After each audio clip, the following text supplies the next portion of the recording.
Hey, pint-sized superheroes. Had we been in school this next week, we would have been starting one of my favorite times of the year, our fairy tale unit. We're going to start today with Cinderella. Boys, don't give me the look or the sound. I promise good ones are coming, but I'm not going to tell you which ones are up next. The first one we're going to start off is with Cinderella, and this is a story retold by Ruth Sanderson. I want you to pay attention to the pictures.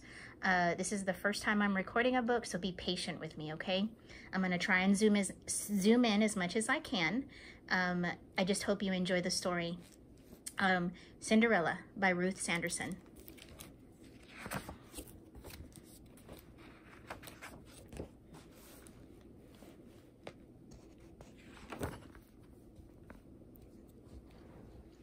Once upon a time, there was a gentleman who, after his beloved first wife died, married a widow with 2 daughters. When his new wife and stepdaughters arrived at his home, met his only daughter, they hated her at once, for they were vain and jealous creatures. The new stepmother sent the poor girl to live in the kitchen and thrust upon her all the lowly tasks in the house: cleaning, doing laundry, weeding the gardens, cooking, and sewing. Indeed, the young girl became a servant, running from morning till night, from one task to the next, until she fell into an exhausted heap upon the kitchen hearth at the end of the day. "Look," said one stepsister, peering into the kitchen one morning and finding the girl still asleep in the ashes. "What a smutty, cinder-covered mess!" "Let's call her Cinderella," suggested the other. "Cinderella, Cinderella," they chanted together, laughing at the joke they had made at her expense.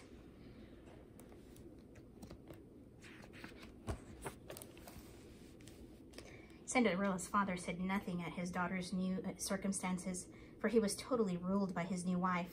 One day, as he was leaving to go to town, he asked his stepdaughters if they would like a trinket from the town fair. "I want a pearl necklace," said the elder. "I want a pink satin gown," demanded the other.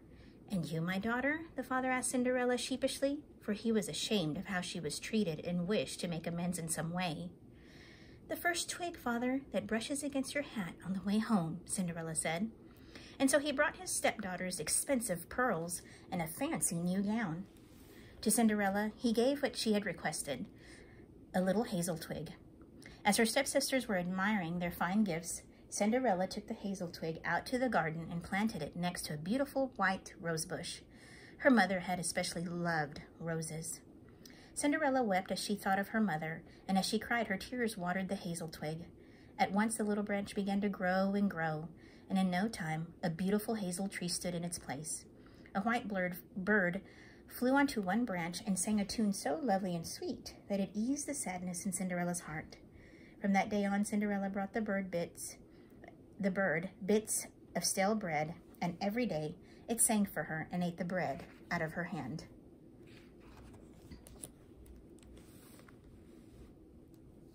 Time passed, and Cinderella became accustomed to her hard labor, almost forgetting that she too had once been a fine young lady with handsome clothes and a soft bed to sleep in. Now it happened that the king's son was giving a grand ball soon, and all the eligible young ladies of the kingdom were invited. "Cinderella, where's my fan? Where are my blue shoes? Are my best petticoats clean? Fix my hair. Fetch my fan. Hurry, run. You are too lazy for words." Cinderella's stepsisters kept up this manner for hours, trying to prepare themselves for the ball. Cinderella patiently did everything they asked, and then she ran downstairs and begged her stepmother to allow her to attend the ball as well.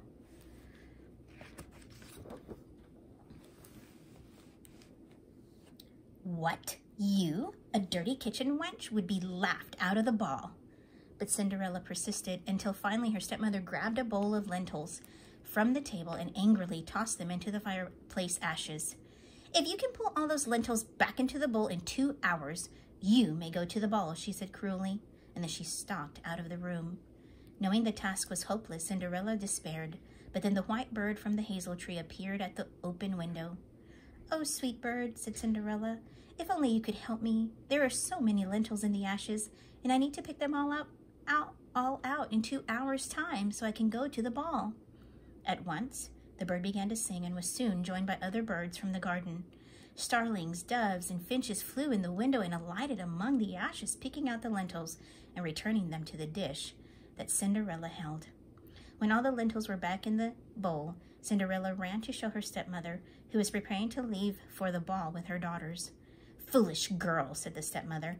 "Did you think I was serious? How could you go to the ball with no proper clothes?" And Cinderella was left on the doorstep as her stepmother and stepsisters brushed past her to the coach waiting outside. As Cinderella watched with longing, their coach disappeared out the gate. She went to the garden, sank onto the stone bench under the hazel tree. The white bird was nowhere in sight. Her unhappiness deepened.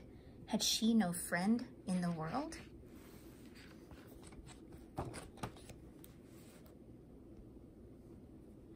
"So, you want to go to the ball?" said a voice behind her.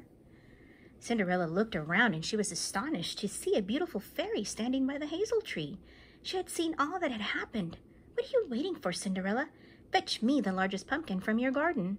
Cinderella found a huge pumpkin and rolled it out of the garden and onto the driveway. With a touch of her magic wand, the fairy transformed the pumpkin into a golden coach. "Now fetch me the mousetrap and we'll see about some horses," she said.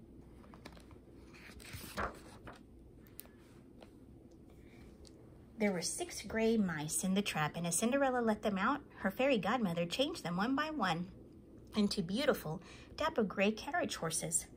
"What about a coachman?" asked Cinderella. "I think I saw a big plump rat in the rat trap." "A good idea," said her fairy godmother. "Go and fetch it." The rat made a fine coachman with a long mustache, and he immediately began to harness the horses to the coach as though he had been doing it for years. Then Cinderella's fairy godmother said, "Look in the garden behind the watering pot. I imagine there might be a few lizards there that would make excellent footmen." And so, with the touch of the magic wand, the lizards became footmen and took their place on the back of the carriage. Cinderella was thrilled. Then she looked down at her own ragged appearance. "Ah, not to worry, my dear," said her fairy godmother kindly, and with a wave of her wand, she transformed Cinderella's rags into a gown of golden silk, embroidered with pearls. As Cinderella looked down to admire the beautiful gown, she noticed that upon her feet were dainty slippers made entirely of glass. Now you are ready to go to the ball," said the fairy. "But mind you, this enchantment lasts only till midnight. Then the coach turns into a pumpkin, horses back to mice, coachman to rat, footmen to lizards, and your finery back to rags. You must leave the ball before midnight. Do not forget." Cinderella promised and thanked her fairy godmother. The golden coach carried her swiftly to the king's palace. When Cinderella entered the grand ball, everyone stopped dancing, stopped talking, and stared, for she was dazzling in her splendid gown. Word spread quickly that a beautiful unknown princess had arrived, but it was Cinderella's sweet face that engaged the prince. He immediately asked her to dance and would have no other partner the whole evening long. As they talked and laughed, Cinderella felt happy for the first time in years. The evening passed so quickly that Cinderella forgot her promise until the clock began to strike midnight. Bong, bong, bong, bong. Cinderella ran from the room and dashed down the palace stairs so quickly that she stumbled and lost one of her slippers. The shadow of the palace wall hid her as the last stroke of midnight rang out, and then Cinderella slipped out the gate, dressed once again in her rags. 6 mice scurried past her, followed by a rat and the lizards.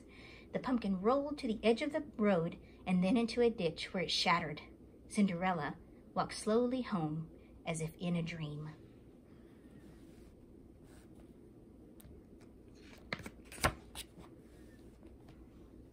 The next day, the prince found the glass slipper on the stairs and declared he would have no bride other than the one whose foot fit that shoe. And so began a search of the entire kingdom. Days passed, but the prince and his servant could not find the lady whose foot fit this glass slipper. The last house they stopped at was Cinderella's.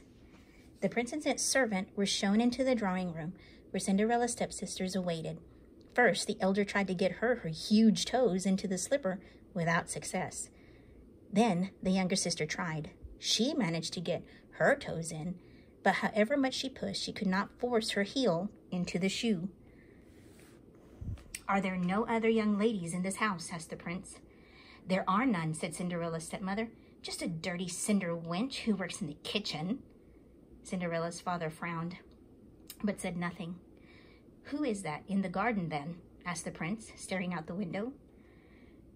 Cinderella's father had kept silent for fear of angering his wife, but the sight of his daughter in the sunlit rose garden reminded him so much of his first wife that he took courage and spoke.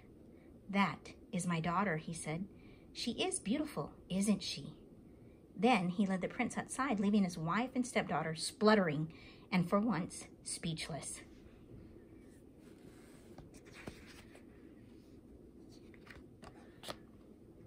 In spite of her ragged dress, the prince recognized Cinderella immediately.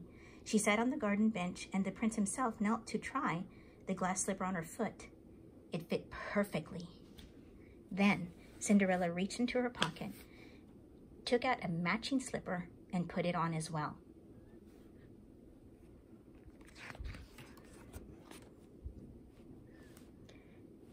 As Cinderella stood up, the sound of birdsong suddenly filled the air. Soon she was surrounded by fluttering wings and joyful chirping as all the birds in the garden flocked around her.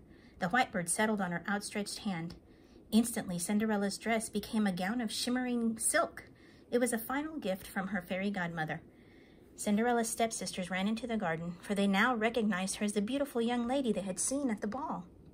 They fell down at her feet and begged her pardon for their poor treatment of her, and being a kind-hearted soul, Cinderella forgave them at once.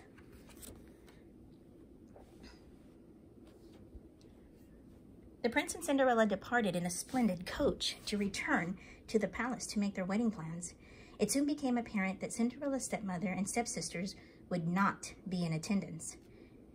For as the coach went out the gate, the birds in the garden flew at the women with fury, pecking them until they fled for their lives back into the house, and there they remained for the rest of their days.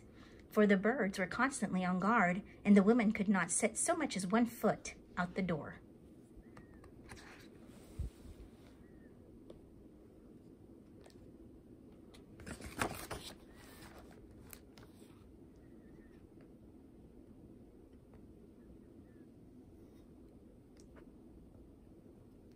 And as for Cinderella and the prince, they lived happily ever after.